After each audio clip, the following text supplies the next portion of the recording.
बेटा scalar product dot product, ध्यान से सुनना, class 12 chapter number 10 vector algebra. Dot product या स्केलर प्रोडक्ट के ये फॉर्मूलेज हैं। जैसे वेक्टर में मल्टीप्लिकेशन करने के दो मेथड होते हैं। जैसे नॉर्मली अलजेब्रा में हम लोग 2 into 3 कहते थे, ये भी 6, 2 into 3 ये भी 6 है ना, हम ऐसे भी डिनोट करते थे, ऐसे भी डिनोट करते थे। लेकिन वेक्टर अलजेब्रा में इसका अलग सिग्निफिकेंस होता है, इसका अलग, डॉट का अलग मतलब होता है, क्रॉस का अलग मतलब होता है। तो वेक्टर में दो तरह के प्रोडक्ट पाए जाते हैं, एक को डॉट प्रोडक्ट कहते हैं, एक को क्रॉस प्रोडक्ट कहते हैं। तो जो हम पहला पढ़ने जा रहे हैं फर्स्ट टॉपिक वो है डॉट प्रोडक्ट। डॉट प्रोडक्ट का पहला फॉर्मूला देखो बच्चों, ए डॉट बी का फॉर्मूला होता है mod A mod B cos theta, magnitude of A into magnitude of B into cos of angle between A and B. दूसरा फॉर्मूला, अगर A को ए से ही मल्टीप्लाई करो इधर बोर्ड की तरफ, तो ये भी ए हो जाएगा, ये भी ए हो जाएगा, तो ए इंटू ए क्या हो जाएगा, ए स्क्वायर। और कोई वेक्टर अपने साथ कितना एंगल बनाएगा, जीरो। ए वेक्टर ए के साथ कितना एंगल बनाएगा, जीरो। तो यहाँ cos 0 डाल दोगे, cos 0 क्या होता है, 1। cos नहीं लिखा, ए डॉट ए इसी से बना मॉड ए स्क्वायर, समझ में? ठीक है, वहां पे कोई कॉल आ रही, काट दो इसको। चलो, तो पहला फॉर्मूला हो गया मॉड ए स्क्वायर।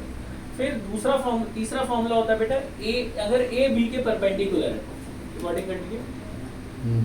अगर ए बी के परपेंडिकुलर है तो cos 90 हो जाएगा ना, या एंगल cos 90 क्या होता है, जीरो, तो सारा जीरो हो जाएगा। तो अगर दोनों परपेंडिकुलर है तो ए और बी का डॉट प्रोडक्ट कितना होता है, जीरो।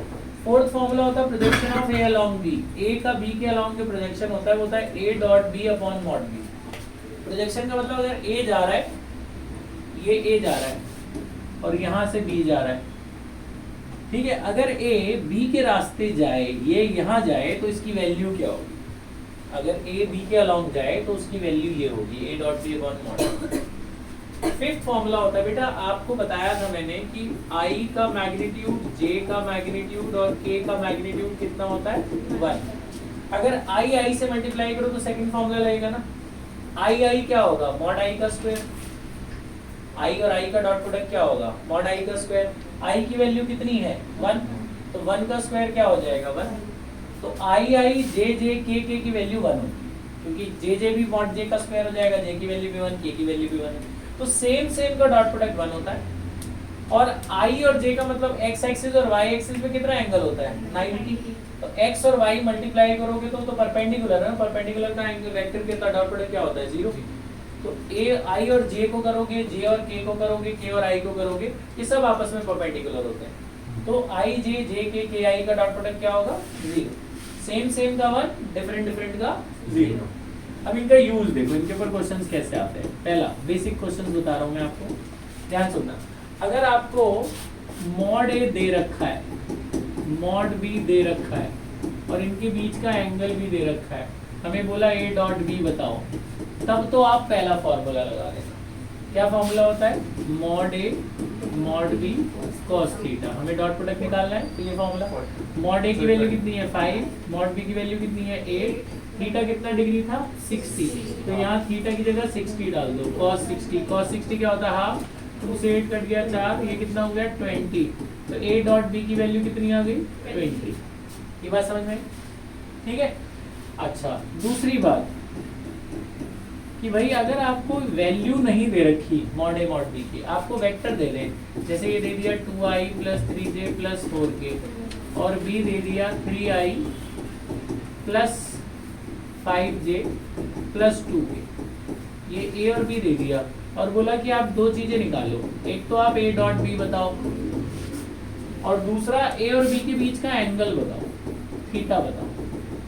अगर आपको ऐसे वेक्टर i j k में दिया है तो ये फॉर्मूला मत लगाना, तब आप सीधा मल्टीप्लाई करना, a और b लिखना। a की वैल्यू कितनी है, 2i + 3j + 4k, dot product 3i + 5j + 2k। कैसे करोगे मल्टीप्लाई, पता है, आई से करना है, जे से करना है, के कैसे करना है, बाकी नहीं करने। क्यों? क्योंकि आई जे के क्या होता है, 1, और डिफरेंट वाले क्या होते हैं, 0। तो डिफरेंट वाले तो 0 ही जाएंगे, तो वो करना ही नहीं है, सिर्फ कोफिशिएंट्स को करना। 3 2 6, 3 5 15, 4 2 8, कितना हुआ, 29 है, 29। तो ये वैल्यू कितनी आ गई, 29। बात समझ में, क्या करना है, आई नहीं लिखा ना मैंने, क्यों नहीं लिखा, क्योंकि आई की वैल्यू क्या होती है, 1। जे की वैल्यू 1, के की 1, सिर्फ कोफिशिएंट करना, समझ आ रहा है?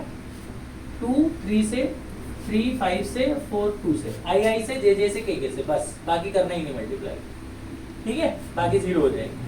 अच्छा अब एंगल निकालना है तो पहला फॉर्मूला लगाओ, दूसरे पार्ट में बोला एंगल निकालो, तो ये पहला फॉर्मूला लगा दो। क्या फॉर्मूला होता है ए डॉट बी का? ए डॉट बी का फॉर्मूला क्या है? Mod A mod B cos theta. तो ए डॉट बी तो आप निकाल चुके हो ना, ए डॉट बी की वैल्यू कितनी आई है? 29। ए डॉट बी की वैल्यू 29 आई है, 29 डाल दो इधर। मॉड ए मॉड बी आप निकाल ही लोगे, ए का मॉड क्या होगा? Under root this square plus this square plus this square, है ना? 2 square plus 3 square plus 4 square कितना हो रहा है? रूट 29। बी का मॉड भी निकाल लो, कितना आएगा? 3 square plus 5 square plus 2 square कितना हो रहा है? 38। यहाँ वैल्यू डाल दो। मॉड ए की वैल्यू कितनी है? रूट 29। मॉड बी की वैल्यू कितनी है? रूट 38। बचा कॉस थीटा, यहाँ से कॉस थीटा निकल जाएगा, कितना आएगा? 29 डिवाइडेड बाई 29 इंटू रूट 38। ये 29 बाई रूट 29 को रूट 29 कर सकते हैं, और नीचे रूट 38।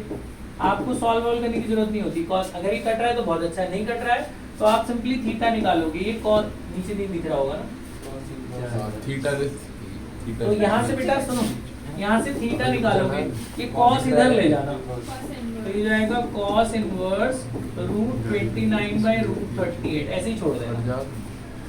देखो इधर इधर जैसे cos थीटा इतना आ गया, मुझे थीटा निकालना है तो cos इधर ले जाना, तो cos इनवर्स में करके छोड़ देना, ये आपका आंसर आ गया। आए समझ में?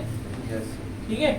अब अगर मान लो इसी क्वेश्चन में बोलते हैं वो थर्ड, इसी क्वेश्चन में थर्ड पार्ट बोलते प्रोजेक्शन निकालो, इधर बोलते projection of A along B निकालो, projection of A along B, projection of A along B का क्या फॉर्मूला है बेटा? ए डॉट बी, ये फॉर्मूला है ना, क्या फॉर्मूला है?